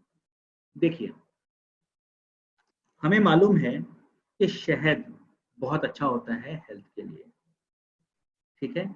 जो हमारा शहद है उसके 3 पार्ट होते हैं। नंबर 1, फर्स्ट पार्ट होता है हनी, जो हमें इजीली अवेलेबल होता है, जो हमें पता है कि हनी जो शहद है वो। लेकिन शहद की भी अगर बात करें ना, तो आजकल मिलावट इतनी ज़्यादा हो गई है। अगर हम 100% प्योर हनी की बात करें तो वो नहीं मिलता है। लेकिन कुछ लोग हैं जो जहाँ पर मधुमक्खी का छत्ता है उसको तुड़वा कर प्रॉपर जो नेचुरल शहद है वहां से लेकर के आ जाते हैं। लेकिन आजकल बिजनेस ये बन गया है कि छत्ते लगाए जाते हैं मैनुअली, उसके अंदर शहद भरा जाता है मैनुअली, ताकि दिखाया जा सके कि ये ओरिजिनल है, ठीक है। और अच्छे मनचाहे रेटों पर वहां पे उनको बेचा जाता है। ये हो चुका है, उससे हमें बचना है। नहीं तो हम जो है हनी की जो प्रॉपर्टीज हैं, जो बेनिफिट्स हैं, वो 100% उसका बेनिफिट हम नहीं ले पाएंगे। चाशनी भर दी जाती है, चीनी की चाशनी बना करके वो भर दी जाती है छत्तों के अंदर। तो वहां पर आप देखेंगे इसकी निशानी क्या है। जो प्योर हनी का छत्ता होगा उसके अंदर मधुमक्खियों की भरमार दिखेगी, आपको बहुत सारी मधुमक्खियां चिपकी हुई दिखेंगी। लेकिन अगर आर्टिफिशियल छत्ता होगा मधुमक्खियों का, तो उसके अंदर मधुमक्खियां ना कुछ कुछ नजर आएंगी, बहुत ज्यादा मधुमक्खियां चिपकी हुई नजर नहीं आएंगी, भरी हुई। जो ओरिजिनल होगा ना उसमें आप मधुमक्खी का छत्ता तो ढूंढ ही नहीं पाओगे, मक्खियां ही मक्खियां दिखेंगी चारों तरफ से लिपटी हुई। लेकिन अगर कोई आर्टिफिशियल होगा ना, तो आप उसमें आप देखोगे कि 2 4 5 10 मधुमक्खियां नजर आ रही हैं, लेकिन छत्ता पीला पीला सा नजर आ रहा है। वहां पे आप समझ लीजिए कि ये आर्टिफिशियल है या नेचुरल है, ठीक है। तो honey is very important part of this therapy, apitherapy. Honey के साथ इसका जो प्रोपोलिस होता है, प्रोपोलिस क्या होता है, जब हनी बनता है ना तो उसमें एक और टाइप की एक जेली होती है, एक और टाइप की एक वो होती है, जो कि सिर्फ और सिर्फ मादा मक्खी, जो जो रानी मक्खी होती है उसके लिए होती है। अगर किसी ने रानी मक्खी देखी होगी तो वो एक नॉर्मल मधुमक्खी से 10 गुना बड़ी साइज की होती है, बहुत बड़े साइज की होती है वो। तो उसका फूड सिर्फ प्रोपोलिस होता है, हनी नहीं। हनी बाकी सारी मक्खियों के लिए होता है, लेकिन जो रानी मक्खी होती है उसके लिए सिर्फ प्रोपोलिस होता है। इसीलिए उसका साइज, उसका कलर, उसकी स्किन, उसकी हेल्थ जो होती है वो बहुत स्ट्रांग होती है। तो बी प्रोपोलिस जो होता है, this is also a very good. This is anti fungal, anti bacterial, anti inflammatory, सारी प्रॉपर्टीज इसके अंदर होती हैं। और ये हर तरह की बीमारी को अकेला, सिर्फ बी प्रोपोलिस हर तरह की बीमारी को ठीक कर सकता है। क्यों? क्योंकि नेचुरली हमारी इंटरनली हमारी इम्यूनिटी को ये इतना स्ट्रॉन्ग, रानी मक्खी को अगर हम बाकी मक्खियों से कंपेयर करें तो वो इतनी स्ट्रॉन्ग, इतनी बड़ी साइज में इसीलिए हो जाती है क्योंकि उसकी इम्यूनिटी, उसका ऑर्गन, उसके जो इंटरनल जो पार्ट्स होते हैं वो बहुत अच्छी तरह से डेवलप हो जाते हैं। उसके अंदर कोई किसी तरह की कोई बीमारी या कोई फंगल इन्फेक्शन या कुछ नहीं होता है, right.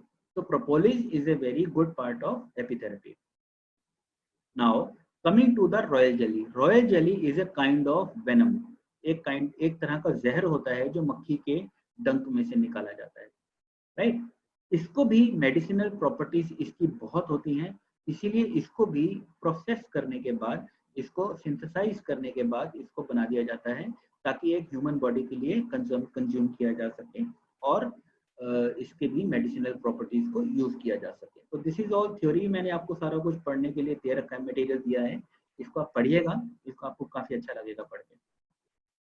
Now the final words.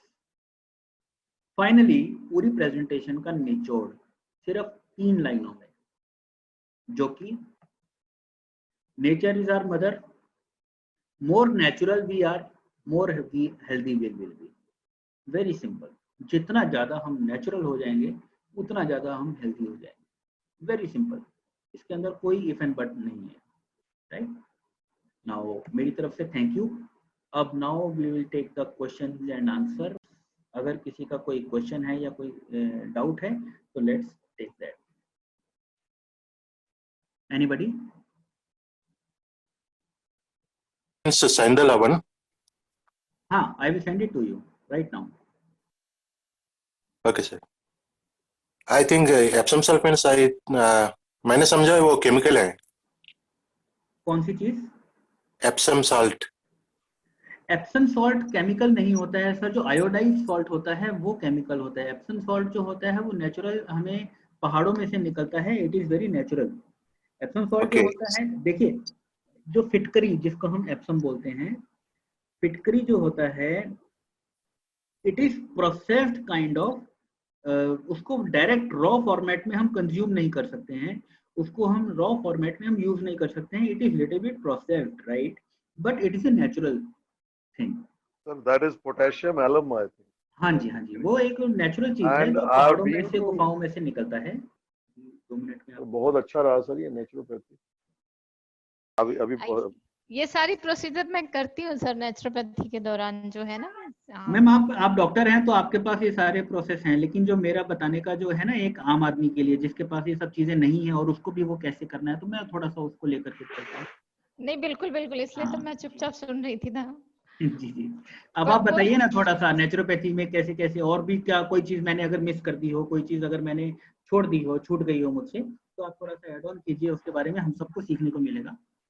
नहीं छोड़ा गया, ये तो इतना वास्ट नॉलेज है, इसमें ना बहुत ज्यादा डाइट का रोल बहुत रहता है। मैं जैसे भी पेशेंट रहते हैं तो उनको पहले तो रूटीन और डाइट पूछती हूँ, फिर डाइट के हिसाब से उनके थोड़े करेक्शन करती हूँ, तो वो बता देती हूँ कि क्या डाइजेस्ट हो रहा है क्या नहीं हो रहा है, वो चीजें हिसाब से उनके हिसाब से, तो काफी उनको इम्प्रूवमेंट रहते हैं। और थोड़ा शेड्यूल में करवाती हूँ, जो आजकल लोग अनशेड्यूल्ड खाना पीना खाते कि रात को 11 बजे भी डिनर ले रहे हैं और सुबह ब्रेकफास्ट 12 बजे ले रहे हैं, तो वो थोड़ा सा करवाती हूँ उनको बोल बोल के। Madam call center people have their dinner at about early morning 2 or 3 o'clock. Call centres में जो बेचारे काम कर रहे हैं नहीं सर देखिए कॉम्प्लिकेशन भी फिर नहीं, तो कॉम्प्लिकेशन भी फिर वैसे ही आएंगे ना सर, तो और वो उसके लिए फिर टिफिन वो सिस्टम रहता है, नॉकटर्नल टिफिन में आप बना के ले। वो नॉकटर्नल एनिमल बन जाते हैं लाइक लेपर्ड एंड ये कॉल सेंटर वाले, ये बेचारे रात के प्राणी, इनका दिन रात को 10 बजे शुरू होता है, सुबह 6 बजे तक इनका दिन रहता है। संजय जी थोड़ी देर के लिए म्यूट करो ना। जी जी उनको मौका दो ना थोड़ा सा। नहीं फिर उस हिसाब से बताया जाता है ना कि वो कैरी क्या करके ले जा सकते हैं, फिर वो खाएं और उनका टाइम टू टाइम कर लेते हैं, जिनको मैनेज करना होता है ना वो कर लेते हैं, जिनको कॉम्प्लिकेशन आते हैं डाइट से वो पता चलता है कि मैं डाइट को थोड़ा सा ठीक कर सकता हूँ, तो पूरा 100 नहीं 70% भी करते हैं, तो उनको रिजल्ट हाथ में रहता है। तो उस चीज को रियलाइज करने के बाद वो फिर पेशेंट उसको फॉरवर्ड करता है। और अब बिना दवाइयों के अगर सिर्फ आप अपने आहार से ठीक हो रहे हैं तो इससे अच्छी बात क्या है। और रात तो बनती ही सोने के लिए है, अगर हम प्रकृति के विरुद्ध चलते हैं तो प्रकृति फिर हमको विजातीय द्रव्य देती जाती है, लो इकट्ठे करो फिर। बस यही कहूंगी, और क्या कहूंगी, बाकी तो सर है ही। सर हनी के बारे में थोड़ा और बताइए ना, हनी का कुछ बता रहे थे आप। अभी आप पढ़िए ना इसको, जो मैंने आपको मटेरियल दिया है पढ़िए ना, अगर इसमें कुछ रह जाएगा तब फिर मैं वर्बली बताऊंगा, अभी मैंने बहुत बताया। ठीक है हनी जो है ये एक्सट्रैक्ट है कई तरह के फूलों का, पौधों का। एक अगर हम हनी को चलो बेसिक से समझते हैं कि बीज जो होती हैं, मक्खियां जो होती हैं, मधुमक्खियां, वो फूलों का एक्सट्रैक्ट निकालती हैं, ये हमें पता है। लेकिन फूल क्या होता है, एक flower, what is a flower, आप थोड़ा सा समझिए। देखिए जब भी एक पौधा प्रजनन करता है, पौधे भी प्रजनन करते हैं राइट, पौधा एक प्रजनन करता है, उसका बीज एक जगह से दूसरी जगह पे जाकर अंकुरित होता है तो एक नया पौधा बनता है। लेकिन एक पौधा जब अंकुरित होने के तैयार होता है तब वो पहले फूल बनता है, यानी कि जब वो फूल बनता है तो फूल के अंदर बीज पैदा होते हैं। बीज कभी भी फूल और फल के अंदर ही बीज आता है, बीज कभी भी डायरेक्ट पेड़ पर नहीं लगता है। तो जो उसका फूल है ना, वो उसका एक एक पोटेंट हिस्सा है जो खिल रहा है। जो खिलना तो चलो हमने एक अपनी लैंग्वेज में बोल दिया, ह्यूमन लैंग्वेज में बोल दिया, हमें सुंदर लगता है देखने में और उसकी खुशबू आती है और वो हम उस तरीके से समझते हैं। लेकिन एक प्लांट को अगर हम समझेंगे, प्लांट जब अपना एक मैच्योरिटी लेवल पे होता है, जब पूरी तरह से रेडी होता है कि वो प्रजनन कर सके और वो एक नया प्लांट पैदा करने के लिए पूरा प्रिपेयर होता है, पूरी तरीके से तैयार होता है, तो एक तरह से जब वो फूल बनता है तो उसके अंदर उसकी सारी शक्ति होती है, उसकी सारी पोटेंसी जो होती है वो फूल के अंदर जाती है। वही फूल फिर फल बनता है, वही फूल के अंदर से बीज निकलते हैं, वही फूल के अंदर से फिर फल के अंदर से बीज निकलता है और वो नया पौधा बनने की तैयारी शुरू होती है। अगर हम थोड़ा सा प्लांट की जो वर्किंग स्टाइल है उसको थोड़ा सा हम बिल्कुल देसी भाषा में समझने की कोशिश करें तो जो फ्लावर है, जब एक फ्लावर बनता है, खिलता है, उसका जो एक्सट्रैक्ट है मधुमक्खी वो निकालती है। तो आप एक समझिए उस पर्टिकुलर प्लांट की सारी खूबी उस पर्टिकुलर एक फूल के अंदर है ना। तो एक चीज को और समझते हैं, चलिए थोड़ा स्पिरिचुअल हो जाते हैं। स्पिरिचुअली अगर हम समझने की कोशिश करें, अगर हमारे हाथ में, इमेजिन कीजिए अभी आपके हाथ में एक बीज है, क्या आप उस बीज को देख करके बता सकते हो कि वो बीज किस चीज का है? नीम का है, आम का है, केले का है, किस चीज का है? आप उसको नहीं बता सकते अनटिल एंड अनलेस कि आपको बहुत एक्सपीरियंस ना हो। हर आदमी नहीं बता सकता कि ये बीज किस चीज का है। लेकिन उस बीज के अंदर कितना बड़ा पेड़ छुपा बैठा है, कितना बड़ा पेड़ एक छुपा हुआ बैठा है ना। पेड़ को देख करके कोई एक बड़ा पेड़ याद कीजिए अपनी लाइफ में, आपने जो सबसे बड़ा पेड़ देखा हो, वो जो सबसे बड़ा पेड़, सबसे बड़ा आपकी लाइफ का जो आपने पेड़ देखा हो, वो भी कभी ना कभी उतना ही छोटा सा एक बीज था। नाउ इंटर रिलेट कि एक छोटे से बीज के अंदर कितनी कैपेसिटी है कितना बड़ा पेड़ बनने की। तो यही बीज कहीं ना कहीं फ्लावर के अंदर, फूल के अंदर बना, पैदा हुआ, और उसी का एक्सट्रैक्ट मधुमक्खियां चूस लेती हैं। वो जो मधुमक्खियां जो एक्सट्रैक्ट चूसती हैं वो अलग अलग, जब वो छत्ते के अंदर इकट्ठी करती है ना, तो वो उनकी कोई इस तरीके से कोई अलग अलग डब्बे, वहां पे वो कोई पैकेजिंग नहीं बनी हुई है कि सनफ्लावर का यहाँ पे इकट्ठा करना है, जैस्मीन का यहाँ पे इकट्ठा करना है, इस वाले फ्लावर का यहाँ इकट्ठा करना है, इस वाले फ्लावर का यहाँ, वो सब मिक्स होता है। और जब वो मिक्स होता है ना, जब उसकी प्रोसेसिंग होती है, जब वो ऑटोमेटिक उसके अंदर चेन रिएक्शंस होते हैं, उनके अंदर केमिकल प्रोसेसिंग होती है, केमिकल रिएक्शंस होते हैं, it is a very potent kind of element, वो बन जाता है इस तरीके का। फिर आपको मालूम है कि बहुत सारे एनिमल्स ऐसे हैं जो सिर्फ शहद पर ही डिपेंडेंट रहते हैं, सिर्फ शहद। भालू एक ऐसा एनिमल है जो 6 महीना हाइबरनेशन में रहता है। 6 महीना हाइबरनेट हो जाता है। हाइबरनेट का मतलब तो पता ही होगा ना, हाइबरनेट हो जाता है 6 महीने के लिए, शीत निद्रा में चला जाता है। शीत निद्रा में जो उसको एनर्जी मिलती है वो उसने जो बाकी के 6 महीने में फूड खाया है, जो उसने अपने अंदर जो एनर्जी इकट्ठी करी है उसी को यूटिलाइज कर रहा होता है। तो कुल मिलाकर के मेरा कहने का मकसद सिर्फ यही है कि जो भालू है, जब उसको जंगल में रहते हुए उसको इतना, क्योंकि वो भालू है, उसको उसकी बॉडी बहुत हैवी है, उसको मूव करने के लिए, उसको एक जगह से दूसरी जगह जाने के लिए बहुत एनर्जी को यूज करना पड़ता होगा। शिकार करने के लिए उसको बहुत एनर्जी यूज करनी पड़ती होगी। इतनी एनर्जी भी यूज कर रहा है वो, उसके बावजूद उसकी बॉडी में इतनी एनर्जी और ज्यादा स्टोर हो जाती है कि वो 6 महीने तक शीत निद्रा में भी चला जाता है। ठीक है, तो कुल मिलाकर के आप खाली एक, अगर हम इसको समझें कि शहद के अंदर कितनी ताकत है, कितनी शक्ति है, अगर हम किसी इंसान को 6 महीना सिर्फ शहद शहद शहद शहद दे देना, सिर्फ शहद, सुबह शाम शहद, दिन रात शहद, उसको किसी मेडिसिन की जरूरत नहीं है, उसको किसी और चीज सपोर्ट की जरूरत नहीं है, उसकी बॉडी की डिटॉक्सिफिकेशन, उसकी बॉडी की इम्यूनिटी, सब कुछ ऑटोमेटिक इतना हील हो जाएगा, इतना एनहेंस हो जाएगा कि बड़ी से बड़ी बीमारियां वो ऑटोमेटिक ठीक हो जाएंगी। बड़ी से बड़ी बीमारी, मैम मैं बड़ी से बड़ी बीमारियां, मैं एड्स और कैंसर की बात करने लगा था, आप शुगर क्या? शुगर कोई बीमारी थोड़ी है। शुगर तो एक सिम्टम है, बीमारी तो है उसका पैनक्रियास ठीक नहीं वर्क कर रहा है। मिठास की वजह से पूछा सर। नहीं, मिठास अलग चीज है, मीठा अलग चीज है। मिठास तो आपकी अब चलिए मिठास की बात करते हैं, शुगर की थोड़ी सी बात कर लेते हैं। आलू से भी शुगर होता है चंद्रा जी। में पोटेशियम होता है, वो शुगर को काटता भी है सर, अगर उसको फॉर्म खाने का तरीका अलग अलग होना चाहिए। स्टार्च भी तो होता है ना उसमें। हाँ स्टार्च होता है, पर आप स्टार्च उसको होता है। चावल से भी मीठा होता है, हाँ चावल स्टार्च से भी शुगर होता है, गेहूं से भी शुगर होता है। हाँ गेहूं में भी ग्लूटेन होता है। गेहूं में भी ग्लूटेन होता है। तो शुगर, जो डायबिटीज जो है वो शुगर से यानी कि मीठे से नहीं होती है। जो कार्बोहाइड्रेट हमारी बॉडी में जाता है, जो स्टार्च हमारी बॉडी में जाता है, अगर वो ठीक से प्रोसेस नहीं होगा, इंसुलिन उसको ढंग से गलाएगा नहीं, जलाएगा नहीं, तो वो शुगर है। अदरवाइज वो शुगर नहीं है, बीमारी नहीं है। शुगर तो एक बीमारी का एक वर्ड, चलो शुगर, शुगर मीठा, शुगर एक वर्ड, एक ऐसा वर्ड चिपक गया इसके साथ, लेकिन वो डायबिटीज है।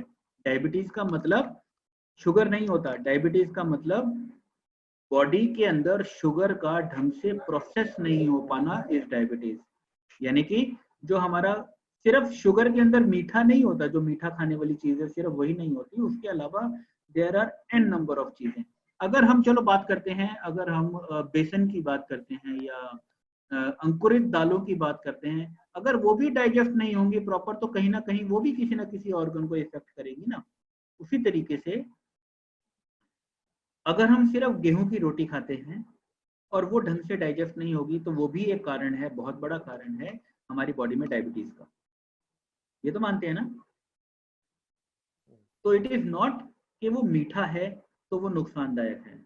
मीठा होना नुकसानदायक होना इज नॉट इक्वल। हाँ, मीठा आर्टिफिशियल होना, नुकसानदायक होना इज एक्सेप्टेबल। अगर वो आर्टिफिशियल मीठा है, लाइक मिठाइयाँ, लाइक अच्छा मिठाइयों की साइंस भी समझने की कोशिश करते हैं। मिठाइयाँ बनी कहाँ, कब, कैसे, क्यों, किसने इन्वेंट कर दी? ये बर्फी रसगुल्ला जो ये बन गया, लड्डू बन गया, ये आया कहाँ से?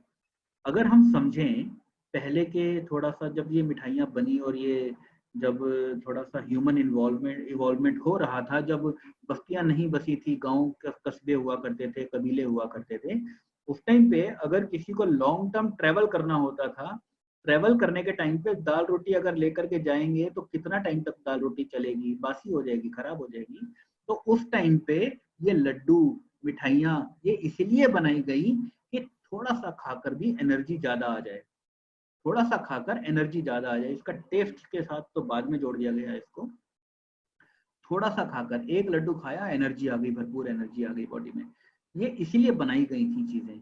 लेकिन अब धीरे धीरे धीरे धीरे इन्वॉल्वमेंट, जो इंसान के जो टेस्ट के ऊपर जो कंसंट्रेशन जो है सारी की सारी टेस्ट के ऊपर जा रही है, तो ये मिठाइयाँ बन गई। अदरवाइज ये मिठाइयाँ मिठाइयाँ नहीं थी, ये खाली एक एनर्जी प्रोवाइड करने का एक सोर्स थी।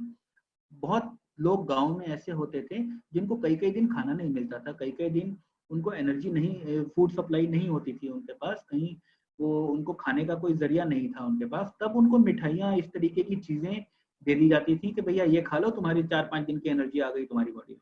तो ये एक वो चीज थी मिठाइयाँ। लेकिन आज मिठाइयाँ क्या हो रही हैं कि रसगुल्ला, गुलाब जामुन और ये वो सब बन तो रहा है, और जब हम खा रहे होते हैं तो हम उसको भी मिक्स कर देते हैं हमारे डेली फूड के साथ। डेली फूड खाया, जो हमने डिनर लंच हम करते हैं, और उसके बाद हमने मीठा खाना है।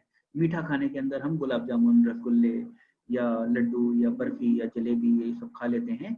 तो जो एनर्जी हमारे खाने से हमें मिलनी चाहिए थी, उसको सुपरसीड कर जाती है हमारी बॉडी में ये वाली एनर्जी।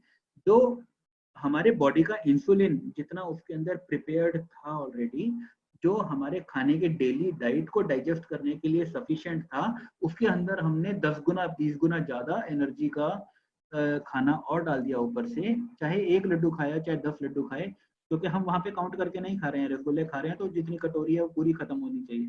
1 या 2 रसगुल्ले नहीं डाल के खा रहे हैं, शॉर्टकट में हमें मजा नहीं आता है ना। कई लोग होते हैं जो भरपूर खाते हैं। तो वो जो है, वो जो मीठा जो हमने खा लिया एक्सेस में, that is a cause of diabetes. जो हमने नॉर्मल रूटीन में मीठा खा रहे हैं, that is not cause of diabetes. तो this is the very basic understanding of diabetes, कि मीठा खाने से डायबिटीज का कोई लेना देना नहीं है, अनटिल एंड अनलेस वो ढंग से बॉडी में प्रोसेस हो रहा है।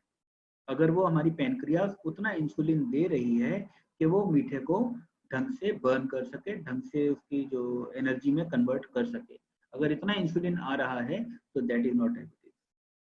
अभी डायबिटीज की जिस दिन क्लास करेंगे ना, तो डायबिटीज को भी ढंग से समझेंगे। Diabetes is a very big topic, उसको 2 घंटे 3 घंटे खाली डायबिटीज को डिस्कस करने के लिए चाहिए। डायबिटीज के एक छोटा सा एक चीज बताऊं, आज से कुछ साल पहले नॉर्मल शुगर जो मानी जाती थी, आज हम 100 के करीब नॉर्मल मान लेते हैं, एक एस्टिमेट के लिए, एक एवरेजली। लेकिन आज से कुछ साल पहले 200 तक जो शुगर होती थी उसको नॉर्मल माना जाता था। फिर कुछ 10-12 साल बाद 150 तक को नॉर्मल माना जाने लगा। फिर कुछ साल बाद 120 तक को नॉर्मल माना जाने लगा, और आज 100 तक को नॉर्मल माना जाता है। धीरे धीरे बिजनेस बढ़ाया जा रहा है ना, तो एक अलग चीज है। उतना एक्सरसाइज अगर हम कर रहे हैं, उतना बर्नआउट कर रहे हैं उस शुगर को, then it is not a problem. तो डायबिटीज का हनी से कोई लेना देना नहीं है।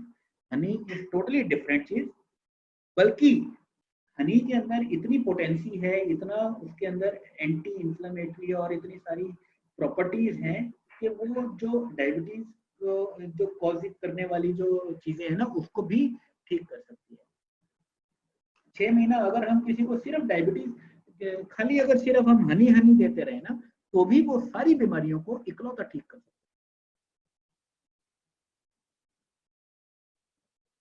हैं। जी हो गया मेरा, बताइए। वैसे सर सुनते हैं शुगर होने की 2 बुनियादी वजह है।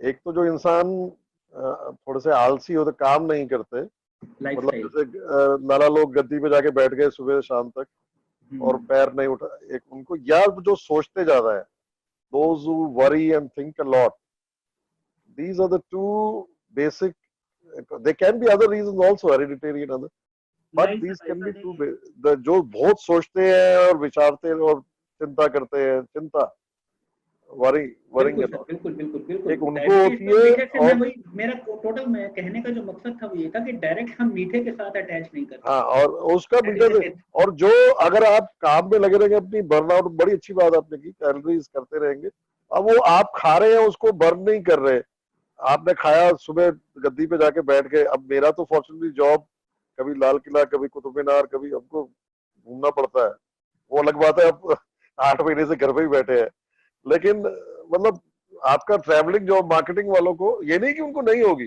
बट औरों की निस्बत कम होगी उनको, जिनका फील्ड जॉब है।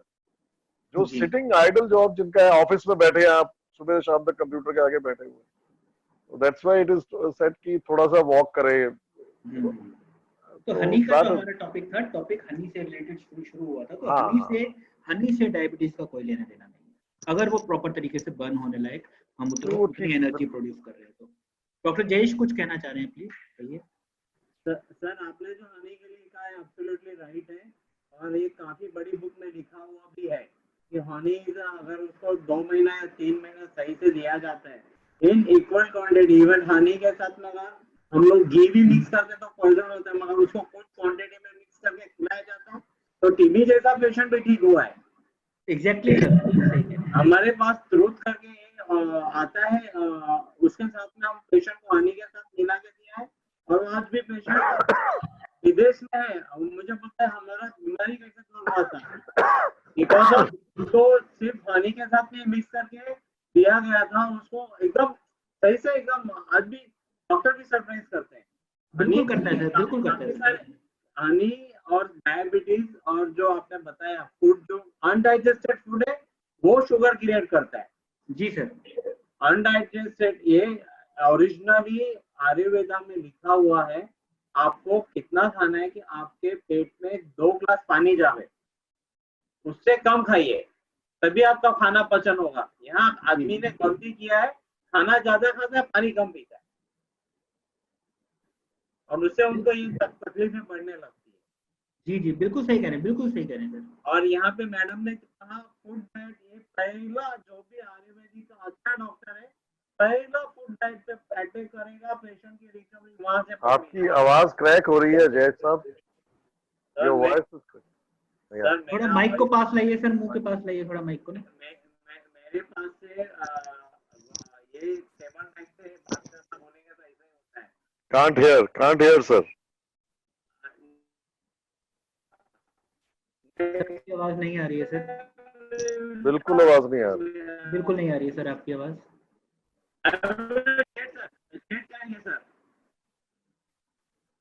सर नहीं आ रही, आवाज नहीं आ रही है आपकी। आप चैट में टाइप कीजिए प्लीज, एवरीवन करके एक बार टाइप कीजिए चैट में। सर मेरे पास प्रॉब्लम है उनको भी नहीं जा रही है शायद हमारी आवाज। चलिए कोई बात नहीं, अब क्या कर सकते हैं, नहीं जा रही है तो। ये बड़ा इशू है नेटवर्क टेक्नोलॉजी का, कोई बात नहीं। नायडू जी आप कुछ कहना चाहेंगे? सुनीता जी आप कुछ कहना चाहेंगी? राइट सर, तो मंडे। हाँ, और आप ये लिंक ग्रुप में डाल दीजिएगा कल या जब भी। मैं अभी आज थोड़ी देर में अभी ग्रुप में शेयर कर लेता हूँ। और ये आज वाला तो आप डाल रहे हैं सर, वो डाल दिया मैंने, डाल दिया। अच्छा, excellent, excellent, thank you sir, thank you so much. Okay everyone, good day. Good day sir.